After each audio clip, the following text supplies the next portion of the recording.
Hi and welcome to this vlog. We are cooking Kienyeji chicken. Kienyeji chicken is a free roaming chicken that moves freely and eats freely. That is what it's called in Swahili. And in fact, East Africa, as a matter of fact, in Kenya and Tanzania, is called Kienyeji chicken as well. And here it is called hard chicken. Now I bought this from the local butchers. And typically speaking, here in the UK, you'd still be able to get hard chicken from your local butchers and also perhaps from wholesalers as well. Now, I am removing the excess fat.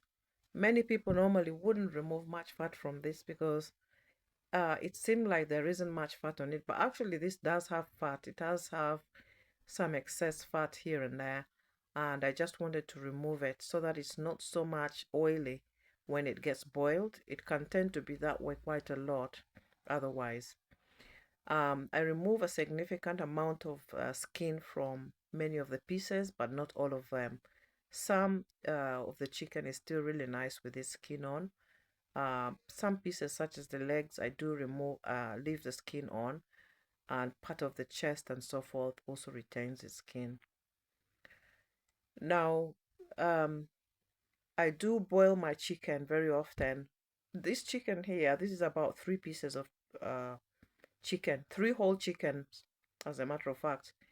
I boil them all at once, and this doesn't mean that it all may be consumed at once, but I do freeze some chicken for later on, maybe in the week. This makes my life a lot easier. Um, Even if it is just boiled and it's not stewed, it's been boiled. Sometimes it could then be grilled or baked, or yeah, just stewed again on another day. But generally speaking, in order to reduce time, in order to reduce cost of cooking, on the energy, I do bulk boil all majority of my meat. When I buy them, I bulk boil them, perhaps in 2 pots, and this just reduces my time and everything else, such as standing around and energy as well. So pretty much of what I'm doing here is self-explanatory. So keep watching with me, and yeah, let's go.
At this point, I also just want to mention that I used red peppers, and of course you can use any type of bell peppers that you have. That could be green, orange, it doesn't really matter.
So I was going to start frying the onions first.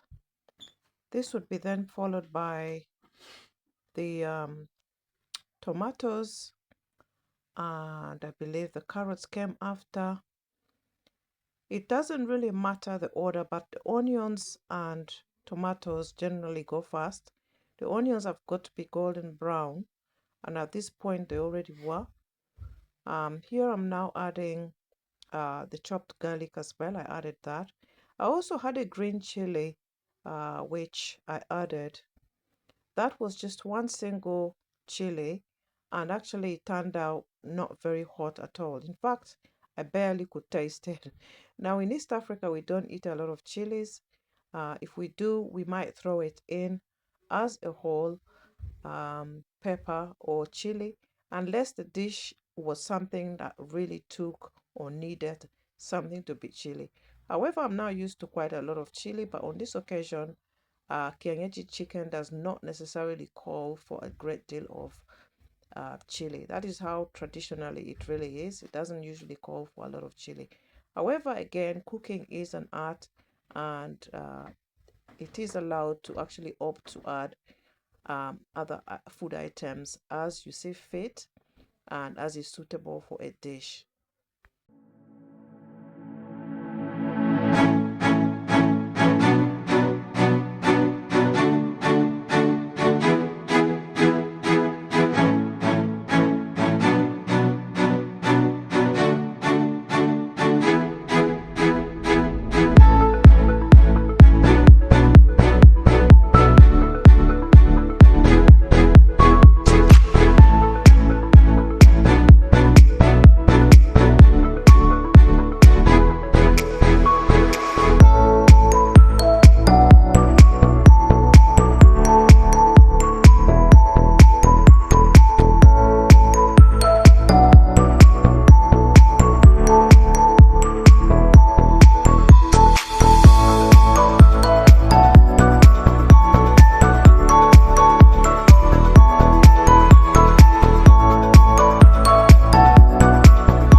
At this point, I had practically added all my vegetables, as you can see. This I then allowed to cook for a little while before I eventually go on to add the chicken. Another thing that the carrot does is to actually just give the food and the stew color. You can actually really say it brings it all together and just adds the extra flavor and nutrient. Now here I have sweet potatoes from Uganda. These are also sold in my local African food shop. Generally, which I prefer over the red sweet potatoes, just because they are a lot firmer, and we do like to have a little bit of a crunch. It's not crunchy, it's not fried, but of course it is a little bit firmer than the red sweet potatoes. Although people do say that the red sweet potatoes have more nutrients in them. I don't know. Does anybody have any, anything to say about that? Yeah, so here is my all my veg in the pot, and we are headed to add the chicken, which I'm picking out from the pot where it boiled at the back. I may have mentioned this earlier when I was washing the chicken. I only pick out the pieces of chicken that have flesh on them, and I leave the rest and put them away for a stew on another day. I freeze them. Not for a stew, I beg your pardon, but for a soup. So I might be making a vegetable soup, perhaps on a cold day, or just something to just pick me over or pick the family over. And it might just be that I just take out those pieces of chicken that were not so edible or that didn't have enough flesh on them.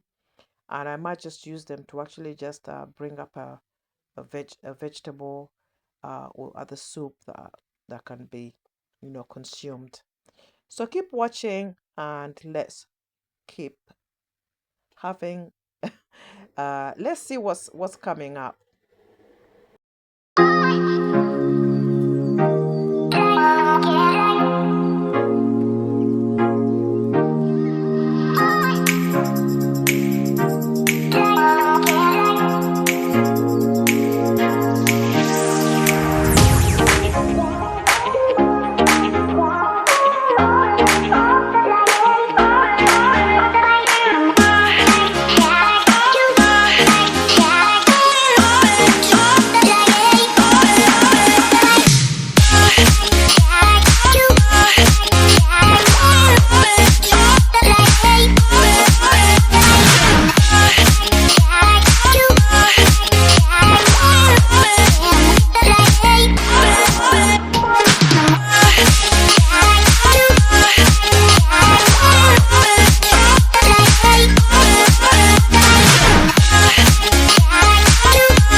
And at this point, I had added practically everything to this chicken stew.